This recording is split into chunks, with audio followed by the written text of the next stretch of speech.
అందరికీ నమస్కారం. లక్ష్మీదేవి కోసం ఒక లైక్ చేసుకోండి. వృషభ రాశివారు నెంబర్ 1 స్థాయికి ఎదగబోతున్నారు. ఈ రాశివారు చాలా ఇబ్బందులు పడుతూ ఉన్నారు. శని ప్రభావం వల్ల చాలా కష్టాలు పడ్డారు. శని 1, 2, 3 పాదాల్లో వీరిని చాలా ఇబ్బంది పెట్టింది. ఉద్యోగాల్లో సరైన ఉద్యోగ అవకాశాలు లేక, కుటుంబాల్లో గొడవలు, అనారోగ్య పరిస్థితులు, ఆర్థిక ఇబ్బందులు, అప్పులు పాలవటం, అన్ని చోట్ల అవమాన పాలుపడడం, అనేక రకాలుగా వీరు మానసికంగా ఎన్నో ఇబ్బందులు పడుతూ ఈ శని ప్రభావం వల్ల చాలా నష్టపోయారు. ఇప్పుడు శని 4వ పాదంలోకి నడుస్తోంది.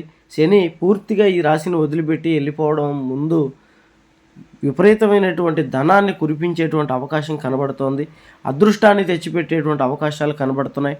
మంచి ఉద్యోగాలు రావటం, అనుకున్న పనులు సాధించడం, గతంలో మీరు ఈ శని వల్ల పడ్డ ఇబ్బందులన్నీ తొలగి చాలా విపరీతమైనటువంటి రాజయోగంతో సంతోషంగా ఉండే అవకాశం ఉంది. దుర్గాదేవి జ్యోతిష్యాలయం. ఎటువంటి జ్యోతిష్య సమస్యలు ఉన్నా ఈ నెంబర్కి ఫోన్ చేయండి. గుప్త నిధులు తీయబడును, స్త్రీ పురుష వశీకరణ చేయబడును, ప్రేమ సమస్యలను పరిష్కరించబడును, సంతానం లేకపోయినా, పెళ్లి కాకపోయినా, భార్యాభర్తలు గొడవలు, చేతబడి నివారణ, ఎటువంటి సమస్యకైనా 3 రోజుల్లో పరిష్కారం చూపగలరు.